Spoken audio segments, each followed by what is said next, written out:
Sarah Martinez had never imagined her life would take such a dramatic turn when she accepted the position as a communications specialist for the military operation in the remote valley of Kandahar. At 28, she was determined to make a difference, even if it meant leaving behind her comfortable life in Denver and stepping into a world she barely understood. The assignment seemed straightforward enough. Sarah would work alongside the communications team, helping to coordinate between different units and ensuring that vital information flowed smoothly through the ranks. Her background in journalism and her ability to speak 3 languages made her an ideal candidate for the role. What she didn't expect was how quickly she would find herself thrown into situations that would test every fiber of her being. The base camp was a sprawling collection of temporary structures and fortified positions nestled in a valley surrounded by rocky hills. From the moment Sarah arrived, she could feel the tension in the air. The soldiers moved with purpose, their eyes constantly scanning the horizon for potential threats. This wasn't the peaceful deployment she had imagined when she first read about the mission. General Robert Hayes commanded the operation with an iron fist and a reputation that preceded him wherever he went. The man was a legend in military circles, known for his strategic brilliance and his unwavering dedication to protecting his troops.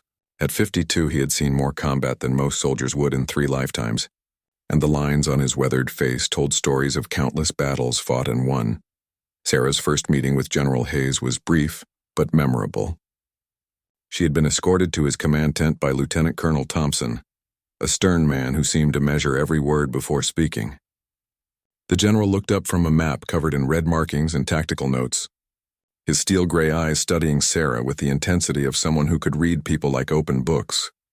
"So you're the communications specialist they sent us," General Hayes said, his voice carrying the authority of someone accustomed to being obeyed without question. "I hope you understand that this isn't some corporate office where you can hide behind a desk. Out here, communication can mean the difference between life and death." Sarah nodded, trying to project confidence despite the butterflies in her stomach. "I understand the importance of the role, sir.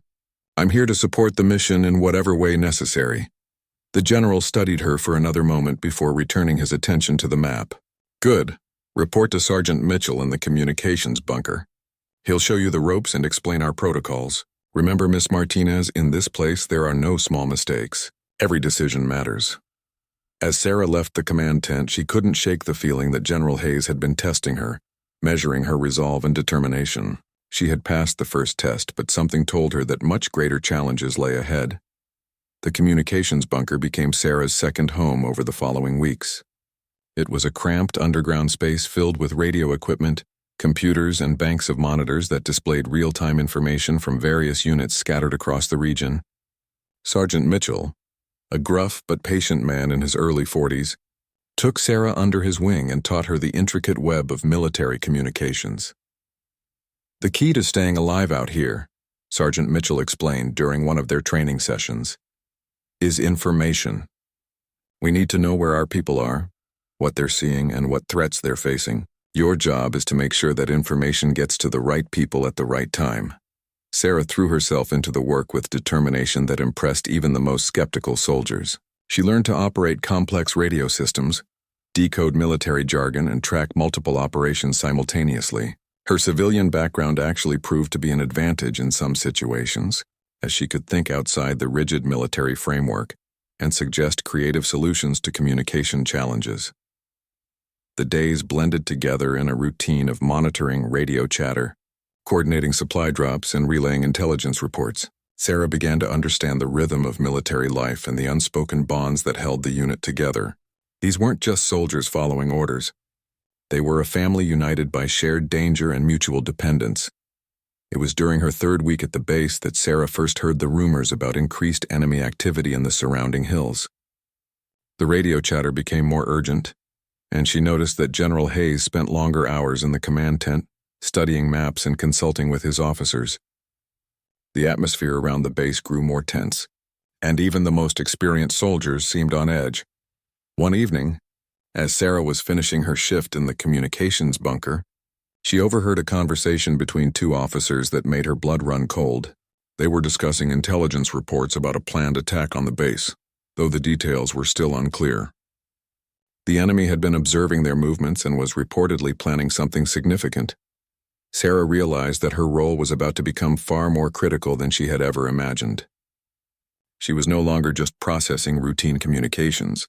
She was potentially the lifeline that could save lives when the situation inevitably deteriorated. The weight of that responsibility settled on her shoulders like a heavy blanket. As she walked back to her quarters that night, Sarah looked up at the star-filled sky and wondered if she was truly prepared for what was coming. The mountains around them seemed to loom larger in the darkness, hiding unknown dangers in their shadows. She thought about her family back home, about the safe, predictable life she had left behind, and about the choice she had made to be here. General Hayes had been right when he said there were no small mistakes in this place. Sarah was beginning to understand that every decision, every communication, every moment of attention or inattention could have consequences that rippled far beyond what she could imagine. The question was whether she would be ready when the moment came to prove herself. The next morning brought news that would change everything. Intelligence reports confirmed that a major offensive was being planned against their position. General Hayes called for all department heads to report to the command tent for an emergency briefing. Sarah wasn't technically a department head, but Sergeant Mitchell had been called away on another assignment, leaving her as the senior communications officer on duty. As she prepared to attend her first high-level military briefing, Sarah couldn't have known that the events about to unfold would test not only her professional skills, but her courage, judgment, and moral convictions in ways she never could have anticipated. The emergency briefing took place in the largest tent on the base, with maps covering every available surface and officers gathered around tables laden with intelligence reports and tactical plans. Sarah felt out of place among the seasoned military personnel, but she forced herself to focus on the information being presented. Lives depended on her ability to understand and communicate what was happening. General Hayes stood at the center of the room, pointing to various locations on a large topographical map. His voice was calm and measured, but Sarah could detect an underlying tension that made her pulse quicken. The intelligence was more serious than the rumors had suggested. "We have confirmed reports of enemy forces massing in the eastern hills," General Hayes explained, his finger tracing potential attack routes on the map. "Satellite imagery shows at least 200 fighters, possibly more, equipped with heavy weapons and explosives. They've been planning this for weeks, studying our patrol patterns and identifying our weak points." Colonel Williams, the base's second-in-command, leaned forward over the map. "What's their most likely approach, sir?" "They'll come from multiple directions to divide our attention," the general replied. "The main assault will probably focus on our eastern perimeter, where the terrain gives them the best cover. But we should expect diversionary attacks from the north and south as well." Sarah listened intently, trying to absorb not just the tactical information, but the underlying communication challenges this would create. Multiple simultaneous attacks would strain their radio networks to the breaking point. She would need to prioritize channels, ensure backup systems were ready, and coordinate with units that might be cut off from primary communications. Lieutenant Morrison, a young officer Sarah had worked with on several occasions, raised his hand. "Sir, what about civilian evacuations?" "There's a village about 2 kilometers south of here." General Hayes nodded grimly. "We've already begun coordinating with local authorities. The villagers are being moved to a safe zone 20 kilometers west. That's another reason why communication will be critical during this operation." As the briefing continued, Sarah began to understand the complexity of what they were facing. This wasn't just a simple defensive action. It was a multi-layered operation involving troop movements, supply coordination, civilian protection, and potential counterattacks. Every element would need to be precisely coordinated, and much of that coordination would flow through her communication systems. After the briefing ended, General Hayes approached Sarah directly. "Miss Martinez, I need to know that you're ready for this.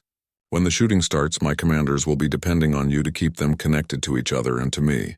Can you handle that responsibility?" Sarah met his gaze steadily, despite the fear churning in her stomach. "Yes, sir. I understand what's at stake." "Good. Report to the communications bunker immediately and begin implementing our emergency protocols. I want all backup systems online and tested within the hour." The next several hours passed in a blur of activity. Sarah worked alongside the remaining communications staff to prepare their systems for the coming battle. They tested every radio, checked every connection, and established redundant pathways for critical communications. The bunker buzzed with nervous energy, as everyone understood that their preparations could mean the difference between victory and disaster. Corporal Jackson, a 22-year-old technician from Alabama, helped Sarah configure the emergency broadcast systems. Despite his youth, he had already seen combat in 2 previous deployments and had a steady confidence that Sarah found reassuring. The thing about battles, Jackson explained as they worked, is that plans always fall apart once the shooting starts. That's when communication becomes everything. You'll have officers calling for support, medics requesting evacuation routes, and supply teams trying to get ammunition to the front lines. It gets chaotic fast. Sarah nodded, making mental notes about potential scenarios they might face. How do you prioritize when everything seems urgent? Experience, Jackson replied, and instinct. You'll learn to read the voices to understand when someone is really in trouble versus when they're just scared. The general trusts his people to make good decisions under pressure. That's why you're here. As evening approached, the base took on an almost surreal quality. Soldiers moved with quiet efficiency, checking weapons and equipment one final time. The normal sounds of military life, conversations, vehicle engines, radio chatter were subdued, as if everyone was holding their breath in anticipation of what was coming. Sarah found herself thinking about the path that had brought her to this moment. 6 months ago, she had been covering local politics for a Denver newspaper, frustrated by the mundane nature of city council meetings and budget discussions. She had applied for the military communications position partly out of a desire for adventure, and partly from a genuine wish to serve something larger than herself. Now, faced with the reality of what service meant, she wondered if she had been naive to think she could handle this level of responsibility. The soldiers around her had trained for years to prepare for combat situations. She had a few weeks of communications training and a background in journalism. Would that be enough when the pressure was at its highest? The radio crackled to life, interrupting her thoughts. Base communications, this is Eagle 1. We have movement in Sector 7. Looks like they're beginning to position for the attack. Sarah grabbed the microphone, her training taking over despite her nervousness. Eagle 1, this is base communications. Copy your report. How many contacts? Difficult to determine in this light, but we're seeing at least 50 individuals moving through the eastern ravine. They're being careful to stay in the shadows. Sarah immediately patched the report through to the command tent while simultaneously alerting other patrol units to increase their vigilance. This was it. The battle was about to begin, and she was at the center of the communication network that would coordinate the base's response. General Hayes's voice came through on the command frequency. All units, this is Hayes. We are now at condition red. Repeat, condition red. All personnel to defensive positions immediately. The base erupted into controlled chaos as soldiers ran to their assigned positions. Sarah remained in the communications bunker, but she could feel the energy and tension through the thick walls. Her equipment registered dozens of radio transmissions as units reported their readiness, and commanders coordinated last-minute preparations. Through her headphones, Sarah could hear the voices of men and women preparing to risk their lives to protect each other and complete their mission. Some voices were steady and professional, others betrayed hints of fear or excitement. All of them depended on her to ensure their words reached the right people at the right time. As the night deepened and the enemy forces moved closer to their positions, Sarah realized that her real test was just beginning. Everything she had learned, every relationship she had built, every skill she had developed would be put to the ultimate test in the hours ahead. The question was whether she would rise to meet that challenge or crumble under the pressure of life and death responsibility. The first shots rang out at exactly 03:47 hours, shattering the tense silence that had settled over the base. Sarah felt her heart jump as the distinctive crack of rifle fire echoed through the valley, followed immediately by the deeper boom of explosives. The battle had begun, and there was no turning back now. Contact east. Contact east. The voice of Sergeant Rodriguez crackled through the radio, strained but controlled. We have approximately 30 fighters advancing on position Charlie. Requesting immediate support. Sarah's fingers flew across her console, patching Rodriguez through to the command tent while simultaneously alerting the quick reaction force. The communications bunker, which had seemed spacious just hours before, now felt cramped and urgent as multiple radio channels came alive with reports from across the perimeter. General Hayes's voice cut through the chatter with commanding authority. All units, this is Hayes. Hold your positions and follow your training. Air support is en route. Estimated arrival in 15 minutes. The battle unfolded exactly as the general had predicted. The main assault focused on the eastern perimeter, but diversionary attacks quickly materialized from the north and south. Sarah found herself managing 8 different radio channels simultaneously, coordinating between ground units, air support, medical teams, and supply convoys. Lieutenant Morrison's voice came through on Channel 3, urgent but professional. Base communications. This is Bravo 2. We have wounded at position Delta. Need immediate medical evacuation. Sarah quickly patched him through to the medical team while maintaining her other connections. Bravo 2, medical team is standing by. Can you provide details on casualties? 2 wounded, 1 serious. Shrapnel wounds to the chest and abdomen. We need that evacuation now. Through her headphones, Sarah could hear the sounds of battle in the background of Morrison's transmission. Gunfire, explosions, and the shouts of soldiers coordinating their defense. The reality of what was happening hit her with renewed force. These weren't training exercises or simulations. Real people were being wounded and killed while she sat safely in an underground bunker. The thought threatened to overwhelm her, but Sarah forced herself to focus on her responsibilities. She couldn't help the wounded by panicking. She could help them by ensuring that medical teams reached them as quickly as possible, and that commanders had the information they needed to make tactical decisions. Medical Team Alpha, this is base communications, she called into her microphone. Priority evacuation needed at position Delta. 2 casualties, 1 critical. Copy that. Base communications. Medical Team Alpha is en route. ETA 3 minutes. As the battle intensified, Sarah began to understand what Corporal Jackson had meant about reading voices and prioritizing requests. Some officers called for support with voices tight with fear, while others maintained professional calm even under heavy fire. She learned to distinguish between genuine emergencies and situations that were stressful but manageable. The most challenging moment came when multiple units called for assistance simultaneously.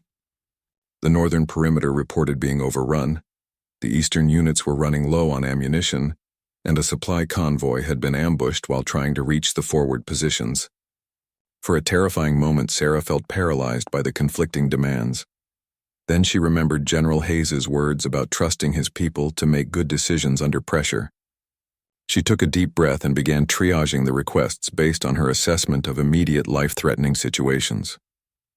The northern perimeter got first priority for reinforcements. Ammunition resupply was coordinated through secondary channels, and the supply convoy was rerouted to avoid the ambush zone. Outstanding work. Communications, came General Hayes's voice through her headset. Your coordination is keeping us 1 step ahead of them. The praise gave Sarah a boost of confidence, but she didn't have time to dwell on it. The enemy had launched a new phase of their attack, this time focusing on disrupting the base's communication systems. Explosions began falling closer to the communications bunker, and Sarah could feel the vibrations through the concrete walls. Base communications. This is Eagle 3, called Captain Stevens from one of the observation posts. They're targeting your position specifically. We can see muzzle flashes aimed at the communications antenna array. Sarah looked around the bunker with new understanding. The enemy knew that cutting off communications would cripple the base's ability to coordinate its defense. If they succeeded in destroying the antenna array or penetrating the bunker, the entire defensive operation could collapse into chaos. Corporal Jackson appeared at her side, his face grim but determined.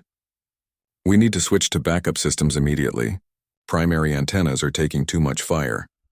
Together they began the complex process of switching communication channels to the backup antenna array, located on the opposite side of the base. It was a delicate operation that required precise timing to avoid losing contact with units in the field. But they managed to complete the transition with only a brief interruption in service. The backup systems weren't as powerful as the primary array, which meant that some of the more distant units began experiencing communication difficulties. Sarah had to make quick decisions about which channels were absolutely essential and which could be temporarily suspended to maintain clarity on the most critical frequencies. As dawn began to break over the valley, the intensity of the battle started to shift. Air support had arrived and was systematically targeting enemy positions, while the base's defenders had settled into a rhythm of coordinated resistance. The enemy's initial advantage of surprise had been neutralized by the effective communication and response of the defending forces.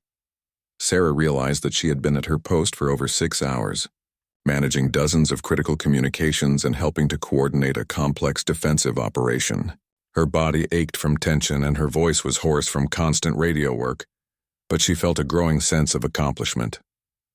She was making a real difference in a situation where lives hung in the balance. The radio crackled with a new transmission that would change everything. Base communications, this is Recon Team Alpha. We have eyes on what appears to be the enemy command post. They're coordinating the attack from a position approximately 2 kilometers northeast of your location. General Hayes' voice immediately responded.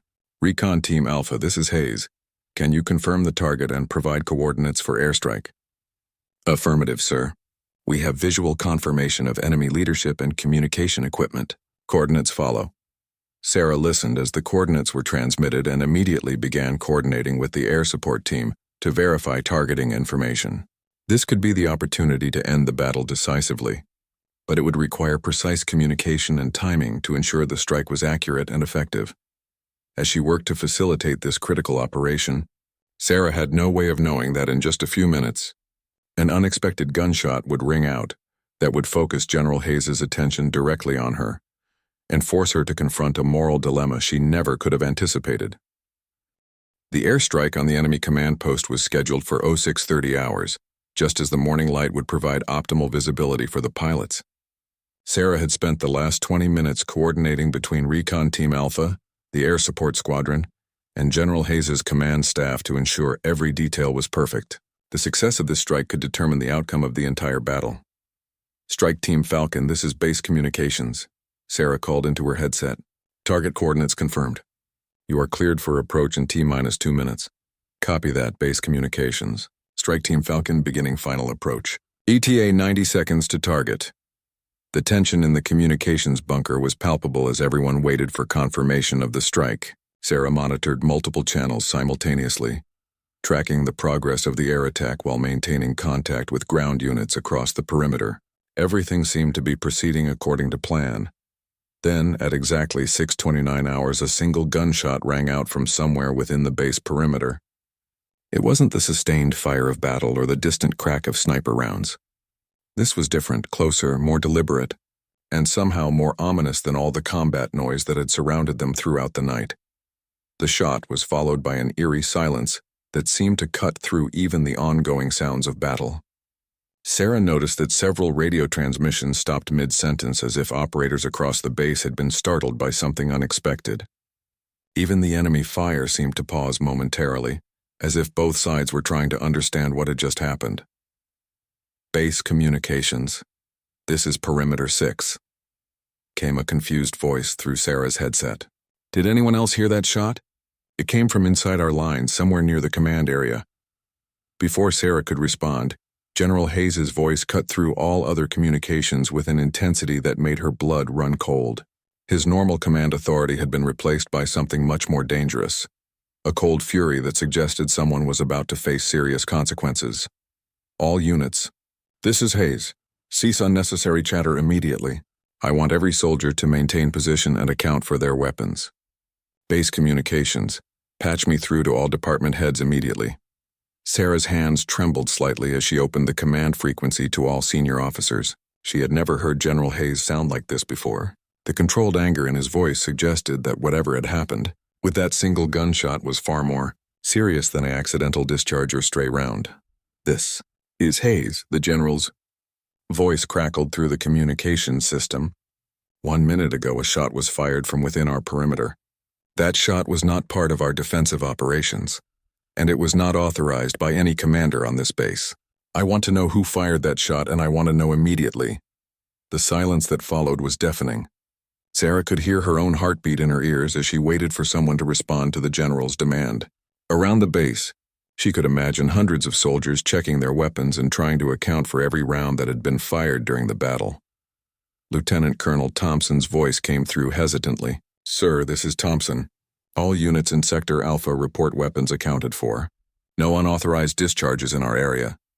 Similar reports began filtering in from other sectors, but Sarah noticed that one area remained conspicuously silent. Sector Charlie, where the civilian support staff were housed, had not yet reported in. Her stomach began to sink as she realized the implications. Sector Charlie, this is Hayes, the general called directly. Report your status immediately. Another long pause. Then Major Williams's voice came through, strained and uncertain. Sir, this is Williams in Sector Charlie. We're conducting an investigation of the incident now.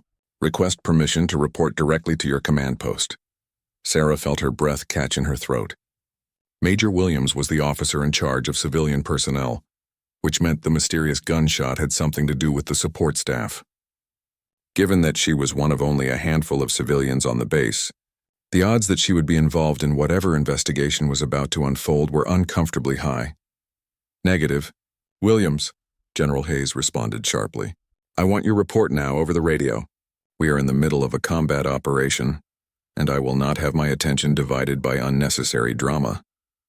The pause that followed seemed to stretch for an eternity. Sarah continued monitoring her other channels and coordinating communications, but her attention was completely focused on waiting for Major Williams's response.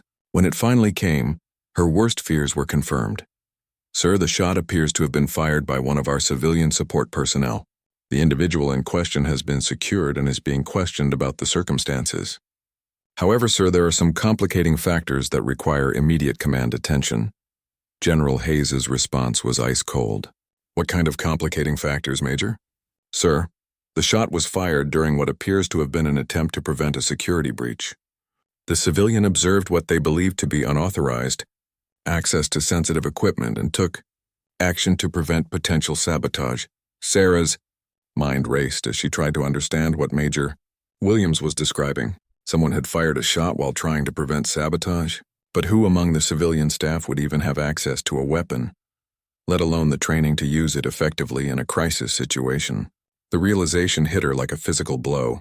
3 days earlier, Sergeant Mitchell had given her a sidearm for personal protection, explaining that civilian personnel in combat zones needed to be able to defend themselves if the perimeter was breached.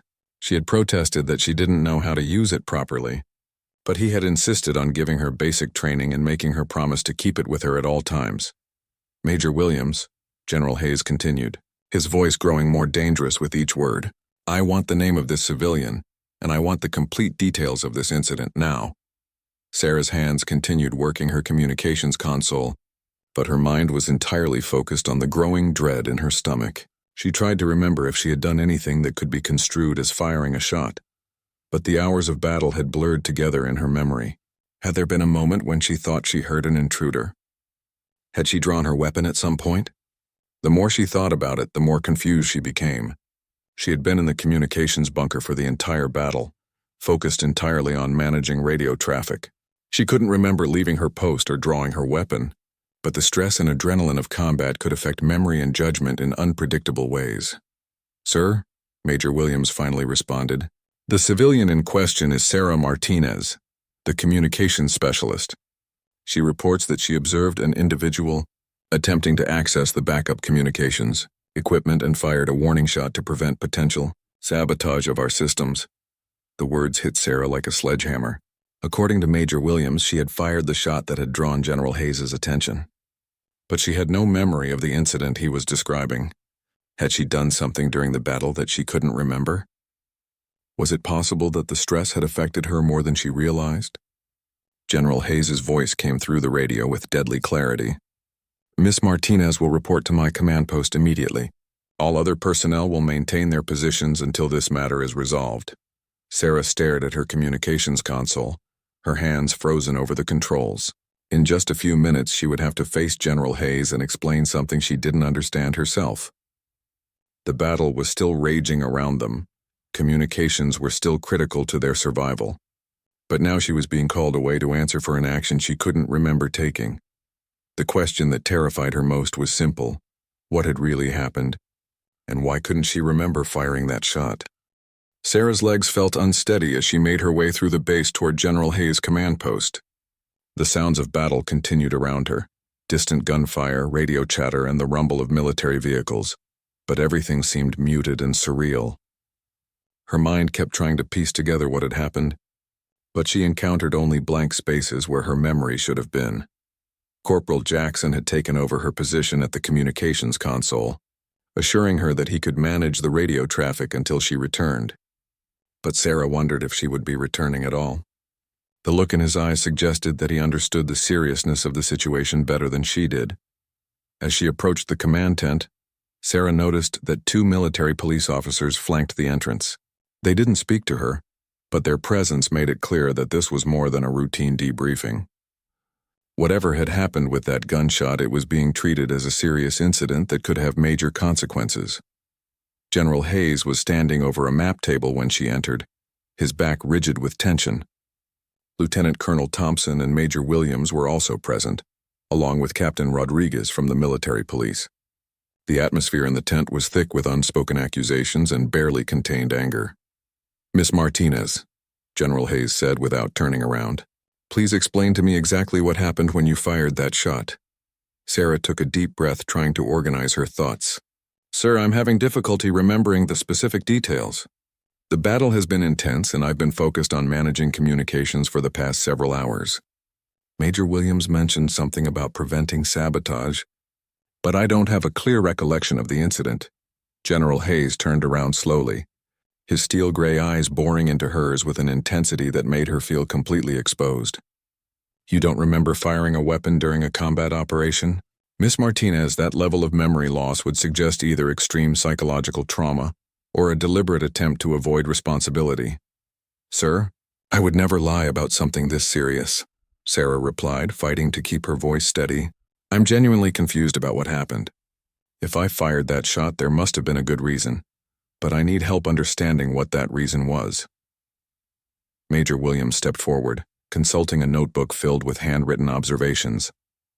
"Ms. Martinez, my investigation indicates that you left the communications bunker at approximately 0625 hours. Security footage shows you proceeding to the backup communications array with your sidearm drawn. 3 minutes later, the shot was fired."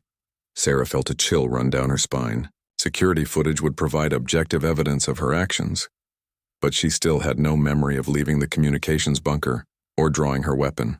"What does the footage show about why I left my post?" "That's where the situation becomes complicated," Major Williams continued. "The footage shows you responding to something, but it's not clear what triggered your response. You appear to be following someone or investigating something near the backup equipment." General Hayes moved closer to Sarah, his presence intimidating even without any overt threat. "Miss Martinez, during a combat operation, every action has consequences. If you fired that shot without proper justification, you could be charged with endangering military personnel and disrupting combat operations. If you fired it with justification but can't remember why, then you may be suffering from combat stress that makes you unfit for duty." The weight of the situation settled on Sarah's shoulders like a physical burden. Either she had acted irresponsibly during a critical moment, or she was experiencing psychological problems that could end her military service. Neither option offered a path forward that she could accept. "Sir, may I review the security footage? Perhaps seeing what happened would help me remember the details."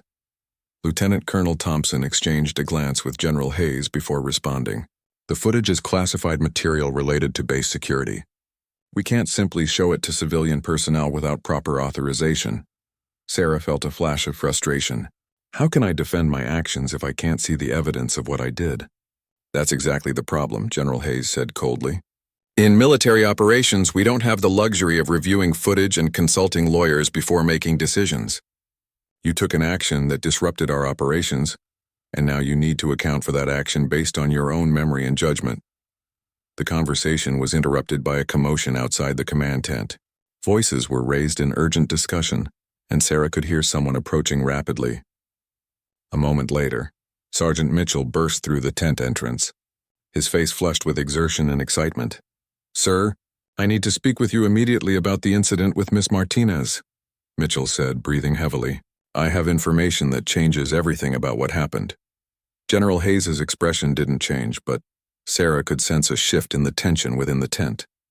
"Speak, Sergeant."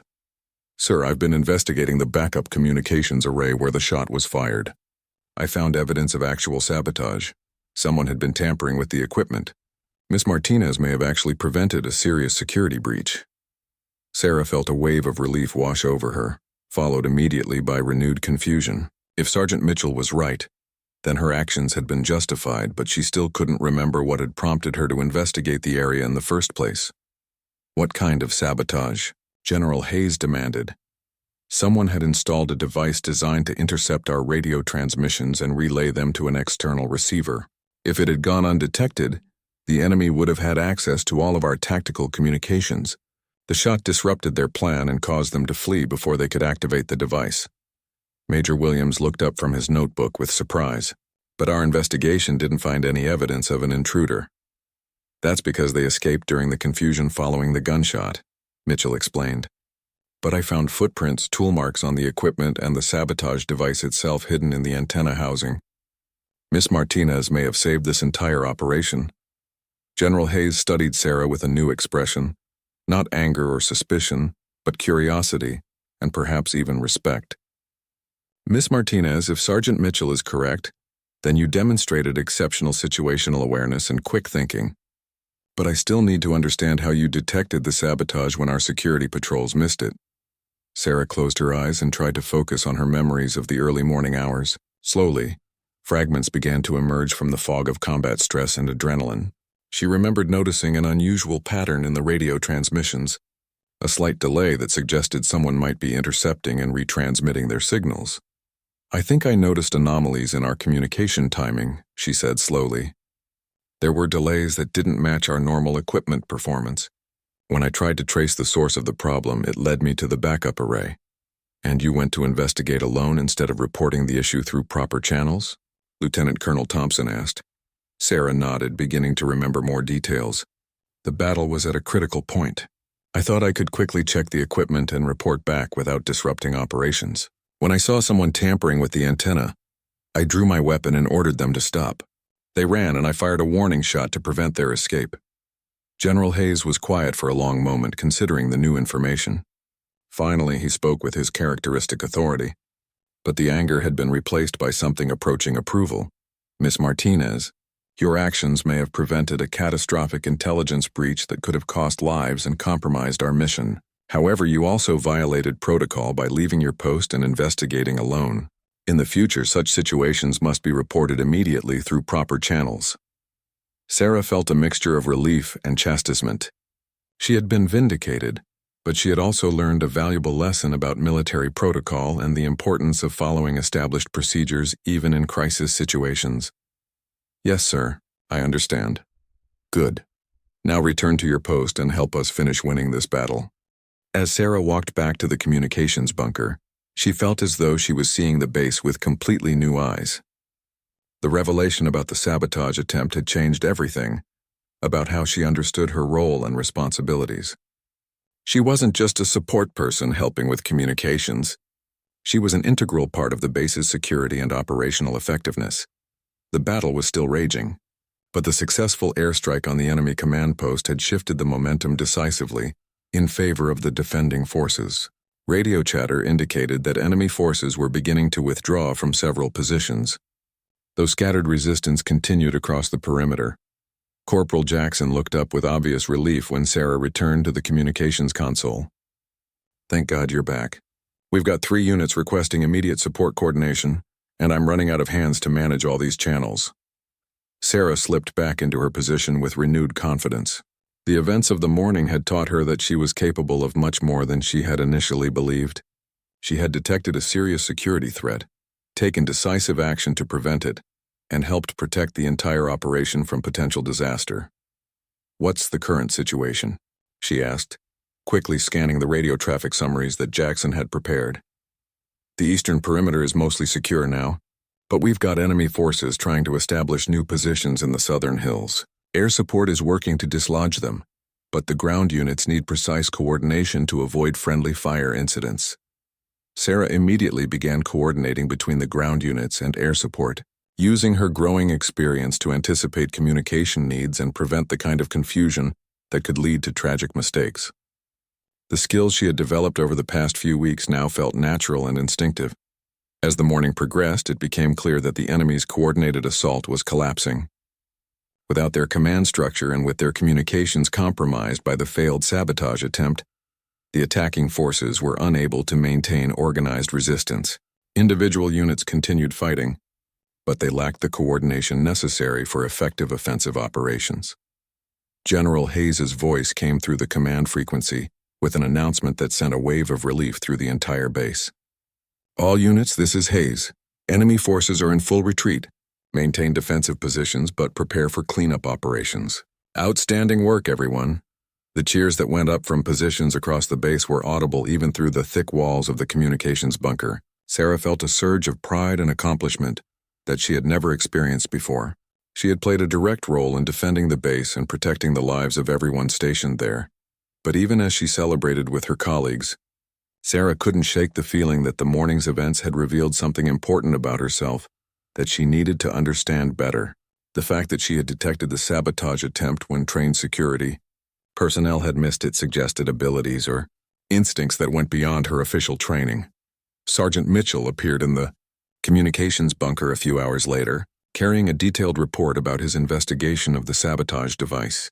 His expression was serious, and Sarah sensed that he had discovered something significant about the morning's events. Miss Martinez, I need to discuss some findings from my investigation that you should be aware of, Mitchell said, gesturing for her to step away from the radio console. They moved to a quiet corner of the bunker where they could speak privately. Mitchell opened his report folder and showed Sarah several photographs of the sabotage device in the surrounding area. The device we found was extremely sophisticated, he explained. It wasn't something that could have been installed quickly by an opportunistic saboteur. Someone had been planning this for weeks, studying our communication patterns and designing equipment specifically to exploit our vulnerabilities. Sarah studied the photographs with growing concern. What does that mean for base security? It means we have a serious intelligence leak somewhere in our operations. The saboteurs had detailed knowledge of our communication protocols, equipment locations, and security procedures. This wasn't an external attack. It was an inside job.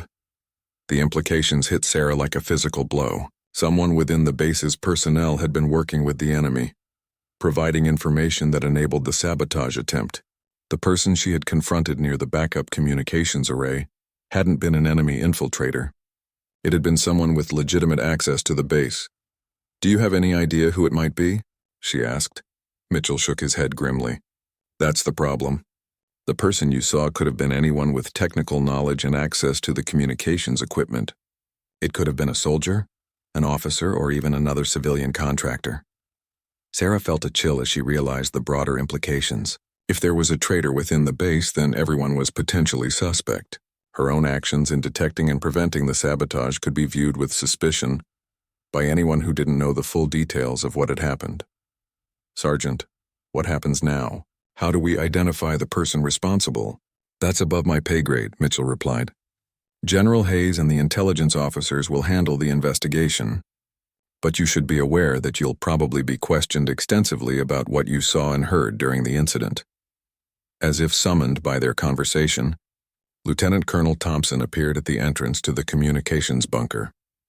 His expression was businesslike but not unfriendly, suggesting that Sarah's status had indeed changed from suspect to valuable witness. Miss Martinez, General Hayes would like to speak with you again. This time, it's to get your detailed account of what you observed during the sabotage attempt. Sarah followed Thompson back to the command tent, which had been reconfigured as an investigation center. Maps and communication equipment had been replaced by interview tables and recording devices. Several intelligence officers were present, along with General Hayes and the base's senior staff. Miss Martinez, General Hayes began, we now understand that you prevented a serious security breach this morning.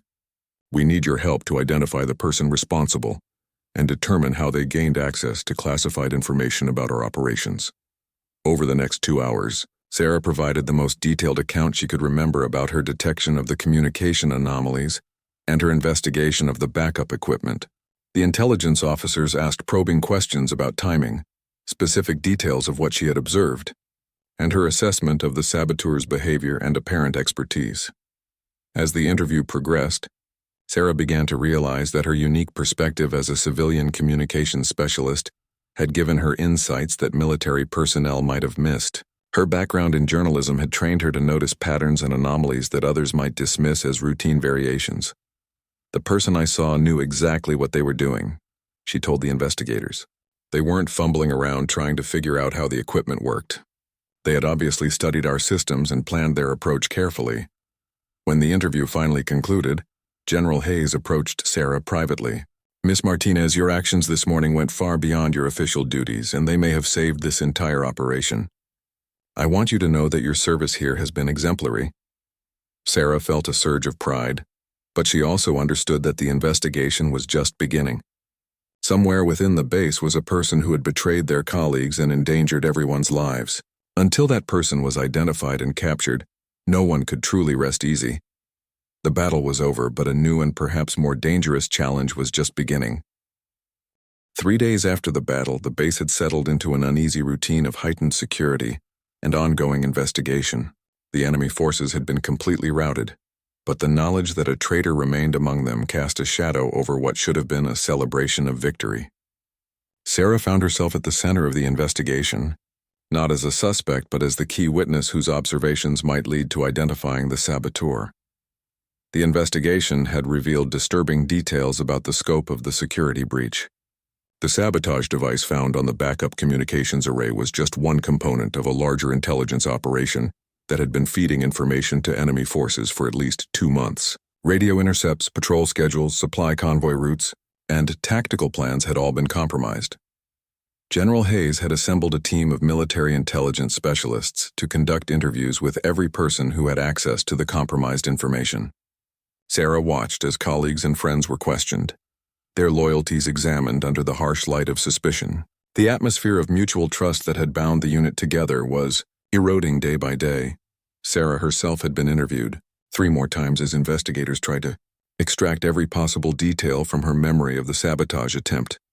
Each session revealed new fragments of information that helped build a profile of the traitor, but the person's identity remained frustratingly elusive. On the 4th day, Sergeant Mitchell approached Sarah with news that would change everything. "Miss Martinez, we've had a breakthrough in the investigation. The intelligence team wants to speak with you immediately." Sarah followed Mitchell to a secure conference room where General Hayes waited with Colonel Peterson, the base's intelligence chief, and Agent Thompson from military counterintelligence. The atmosphere was tense with barely contained excitement, suggesting that significant progress had been made.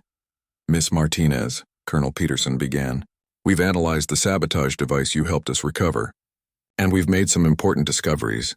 The device contains a unique electronic signature that we've been able to trace to its point of origin." Sarah leaned forward with interest. "What did you find?" "The device was assembled using components that were requisitioned through official military supply channels," Agent Thompson explained. "Someone with legitimate access to military electronics used their position to obtain the necessary parts and assemble the sabotage equipment." General Hayes picked up the explanation. "We've now cross-referenced those supply requisitions with personnel records and access logs. We have a list of 12 individuals who had both the technical knowledge and the procurement access necessary to create this device." Sarah felt a mixture of anticipation and dread. 12 suspects meant that the investigation was closing in on the traitor, but it also meant that someone she knew and worked with had betrayed them all. "What happens next?" "We're going to conduct simultaneous interviews with all 12 suspects," Colonel Peterson replied. "But first, we want you to review the list and tell us if any of these names trigger memories from your encounter with the saboteur." Agent Thompson handed Sarah a classified document containing 12 names, ranks, and photographs. As she scanned the list, her heart sank with recognition. These weren't faceless strangers. They were people she had worked with, shared meals with, and trusted with her safety during the battle. Corporal Jackson's name was on the list, along with 3 other communications specialists who had helped train her. Lieutenant Morrison, who had called for medical evacuation during the battle, was also included. So was Major Williams, who had conducted the initial investigation of her gunshot. "I can't imagine any of these people betraying the unit," Sarah said quietly. "They all risked their lives during the battle. They all seemed completely committed to the mission. That's exactly what makes this type of investigation so difficult," General Hayes replied. "The most effective traitors are those who appear to be model soldiers. They maintain their cover by performing their duties excellently while secretly working against their own side." As Sarah continued studying the list, one name caught her attention in a way that made her pause. Captain Rodriguez, The military police officer who had been present during her initial questioning was included among the suspects. Something about seeing his name triggered a fragment of memory from the morning of the sabotage attempt. "Captain Rodriguez," she said slowly. "I remember seeing him near the communications area on the morning of the battle, before the shooting started. At the time I thought he was conducting a security check, but now I'm wondering if there was another reason for his presence." The three investigators exchanged significant glances. Agent Thompson made a note in his file before responding. "That's very interesting, Miss Martinez. Can you remember any other details about Captain Rodriguez's behavior that morning?" Sarah closed her eyes and tried to reconstruct her memories of the early morning hours. Gradually, more details emerged. "He seemed nervous, more so than you would expect, even given the impending battle. And he asked me specific questions about our communication protocols that seemed odd coming from a military police officer." "What kind of questions?" Colonel Peterson asked urgently. "He wanted to know about our backup systems and emergency frequencies. He said it was for security planning, but thinking back, his questions were very detailed and technical. Almost like he was trying to understand exactly how our communications could be disrupted." General Hayes stood up abruptly, his face grim with realization. "Agent Thompson, locate Captain Rodriguez immediately. Colonel Peterson, I want his access logs for the past 3 months. If Miss Martinez is right, we may finally have our traitor." The next few hours passed in a blur of intense activity. Sarah was asked to remain in the conference room, while the investigation team worked to locate and apprehend Captain Rodriguez. Through the room's small window, she could see military police units moving purposefully across the base, conducting what appeared to be a coordinated search operation. Agent Thompson returned after 2 hours, with an expression that confirmed Sarah's worst fears. "Captain Rodriguez is gone.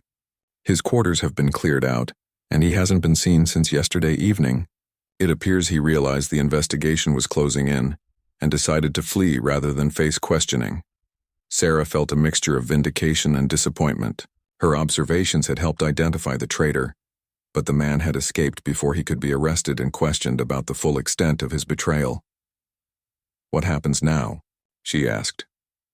General Hayes sat down across from her, his expression more thoughtful than angry. "Now we assess the damage Rodriguez caused and work to prevent similar incidents in the future. Thanks to your actions, we stopped his sabotage attempt and identified him before he could do more damage. You've served your country well, Miss Martinez." As Sarah walked back to her quarters that evening, she reflected on the extraordinary journey that had brought her from a small-town newspaper to the center of a military intelligence operation.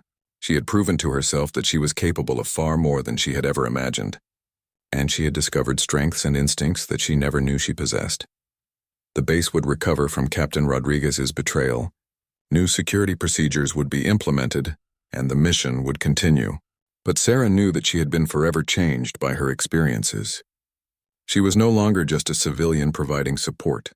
She was a trusted member of a military unit who had proven herself under the most demanding circumstances possible. When General Hayes had first asked if she understood that communication could mean the difference between life and death, Sarah had nodded without fully comprehending what he meant. Now she understood not just the importance of communication, but the broader responsibility that came with serving something larger than herself. The next morning, General Hayes offered her a permanent position with the Military Intelligence Unit. Recognizing that her unique combination of technical skills and investigative instincts made her invaluable for future operations, Sarah accepted without hesitation, knowing that she had found her true calling in service to her country and her fellow soldiers. The battle was over. The traitor had been exposed, and Sarah Martinez had discovered that she was capable of far more than she had ever dared to dream. Her journey from support staff to key operative was complete, but her service to her country was just beginning.